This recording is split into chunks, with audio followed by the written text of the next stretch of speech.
You're in America now, and we don't give a shit about you. You're not our fucking prince.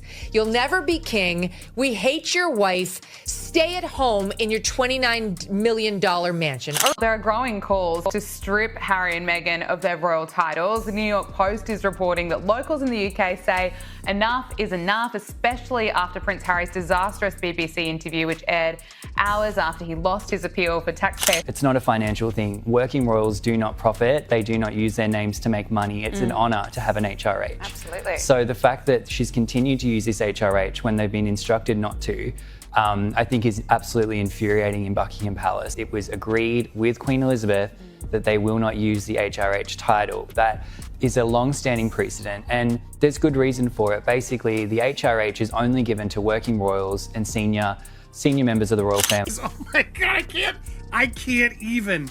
These two, Meghan and Harry, are the worst. Something explosive was already brewing behind the grand stone walls of Westminster, and the moment the whispers started leaking out, you could almost feel the temperature of the entire royal drama rising. At first, it sounded like the usual noise surrounding Prince Harry. Another headline, another controversy, another round in the endless feud between a rebellious prince and the centuries-old crown he walked away from. But this time, the atmosphere felt different. This time, it wasn't tabloids stirring the pot. It wasn't internet gossip. Suddenly, the conversation had climbed all the way into the highest chambers of British power. And when the House of Lords enters a royal dispute, that's when things stop being gossip and start becoming history in the making. Because this wasn't just about family tension anymore. It wasn't about another awkward interview or another royal headline dominating the news cycle. No, the discussion suddenly centered on something far more shocking. The very title that still connects Harry to the monarchy, Duke of Sussex, had become the target of a growing political storm. And the idea that Parliament itself might step in to remove it? That's the kind of development that sends shockwaves through Britain's political and royal systems at the same time. For years, Harry's relationship with the royal institution has looked like a slow burning fire. It started with frustration. Then came the dramatic exit now famously known as Megxit. Then came the interviews, the documentaries, the memoirs, the endless revelations about life inside the palace walls. Every chapter seemed to widen the gap between Harry and the family he once stood beside. But now the story appears to be approaching a moment no one imagined when it all began. The possibility that the crown itself could sever the final symbolic thread tying him to royal identity. Harry's digging an even bigger hole for himself here. Well, I think he's dug so deep now, he'll strike water any day now. I just can't stand her. I just think she's such a phony. Think about what that title actually represents. Duke of Sussex is not just a decorative label sitting next to Harry's name. It's a historic honor granted by the monarch, a badge of belonging to the royal structure that has shaped British history for centuries. Strip that away, and suddenly the last official bridge connecting Harry to the monarchy disappears. That's why the debate now unfolding feels less like celebrity drama and more like a constitutional question. Because the deeper issue being whispered inside political circles is simple but explosive. Can someone step away from royal duties, build a life thousands of miles away in California, criticize the institution repeatedly, and still keep the title granted by that very institution? That question is hanging heavily over Britain right now. A new poll by Find Out Now has revealed that most of the public is supporting the king in this family feud, ongoing family feud, after Harry's bombshell BBC interview. It follows the Court of Appeal's decision to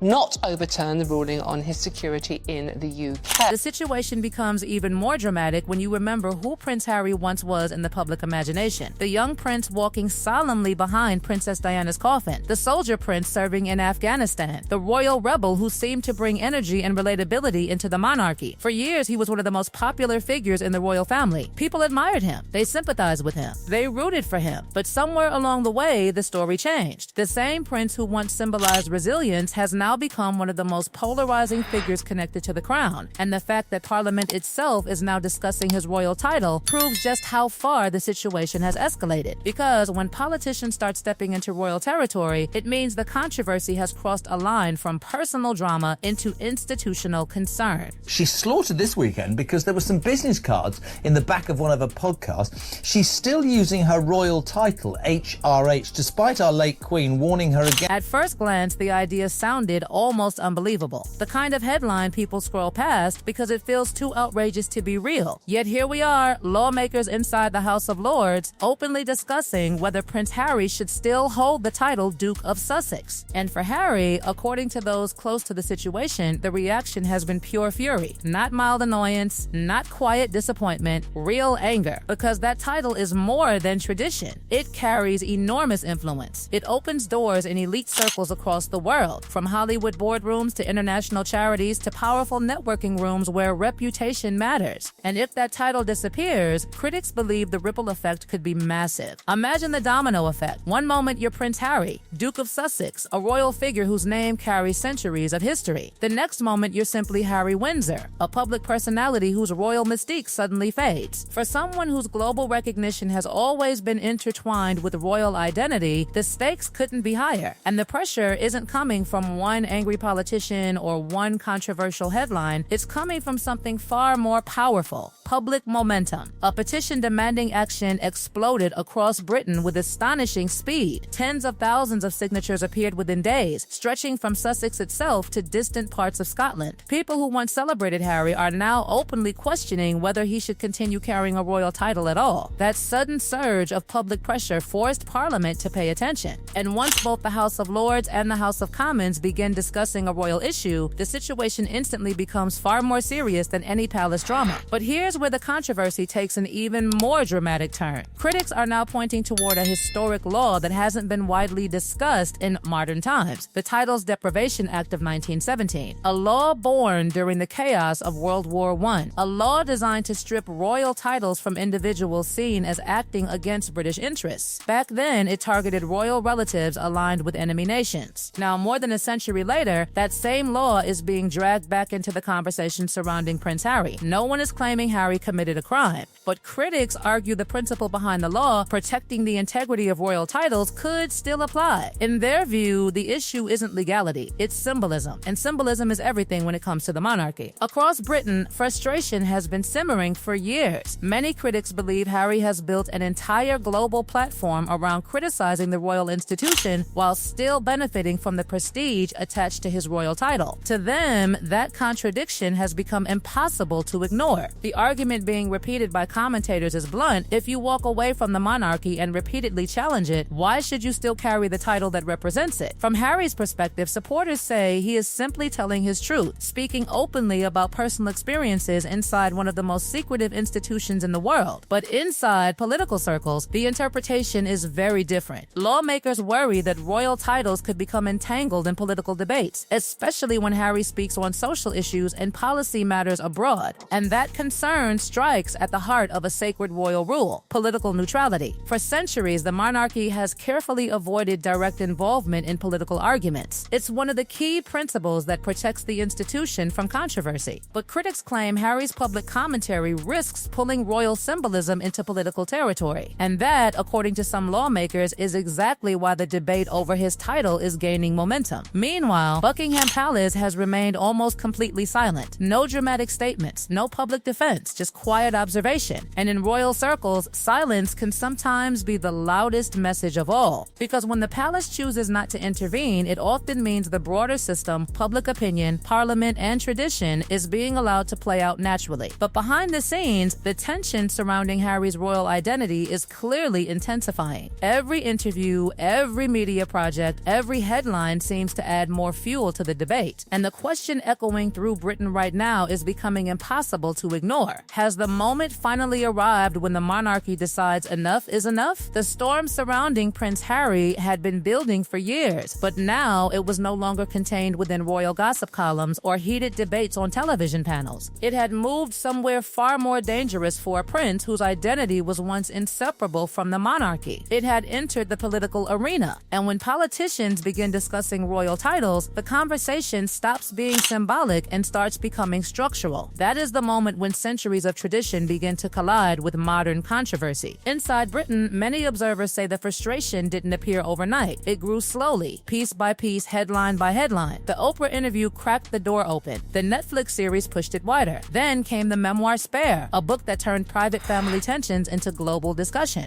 Each revelation ignited massive attention across the world. For millions of viewers and readers, the stories were fascinating. For critics back in the United Kingdom, however, the constant public airing of royal grievances audiences started to feel like something very different, like a relentless campaign against the institution itself. And that perception is exactly what has fueled the political pressure now building inside Parliament. Because from the perspective of many critics, the contradiction appears impossible to ignore. Harry stepped away from royal duties, moved across the Atlantic, and declared independence from the institution. Yet at the same time, the title Duke of Sussex continues appearing in headlines tied to major media projects, speaking engagements, and global business deals. To skeptics, the pattern looks suspiciously convenient. Walk away from the system, but keep the symbol that gives you influence. That is why some commentators have begun using a phrase that has spread rapidly across political talk shows and newspapers: title laundering. The phrase is harsh, but the accusation behind it is clear. Critics claim the prestige of royal status is being used to amplify media projects and commercial ventures, while the individual carrying the title publicly criticizes the institution that granted it. For traditional royal supporters, that situation feels like crossing an invisible line. And the louder that criticism grows, the more pressure begins building around Parliament to respond. What makes the entire situation even more explosive is the role of public opinion. Polls in the United Kingdom have been shifting steadily over the past few years. While Harry still maintains strong support in parts of the United States and among younger international audiences, the mood within Britain itself has become noticeably more divided. Some surveys now suggest a majority of respondents believe Harry should no longer retain the title Duke of Sussex. Even more striking is where some of that pressure is coming from: the region of Sussex itself. Residents connected to the very name Harry carries have begun speaking publicly about their frustration. For them, the issue isn't simply about royal gossip or celebrity drama, it's about representation. A royal title traditionally symbolizes a connection between a royal figure and the community attached to that title. When critics in Sussex say they no longer feel represented by him, the symbolism becomes powerful. One resident's remarks spread across social media and newspapers with incredible speed. The words were blunt and impossible to misinterpret. "He doesn't represent us anymore, he represents himself." That single sentence captured the growing frustration many critics feel. It isn't that Harry chose to leave royal duties, many people understood that decision. The anger, according to commentators, comes from what happened afterward. The repeated interviews, documentaries, podcasts, and personal revelations created the impression that royal life had become a brand narrative rather than a closed chapter. And every time that narrative returned to headlines, the debate about Harry's title grew louder. If the debate inside Parliament continues gaining momentum, Britain could witness one of the most dramatic royal decisions in modern history. A prince who once stood near the center of the monarchy could find himself officially separated from it in a way that goes far beyond stepping back from royal duties. Because losing the Duke of Sussex title would not simply close a chapter, it would end an era. And in royal history, moments like that rarely happen quietly.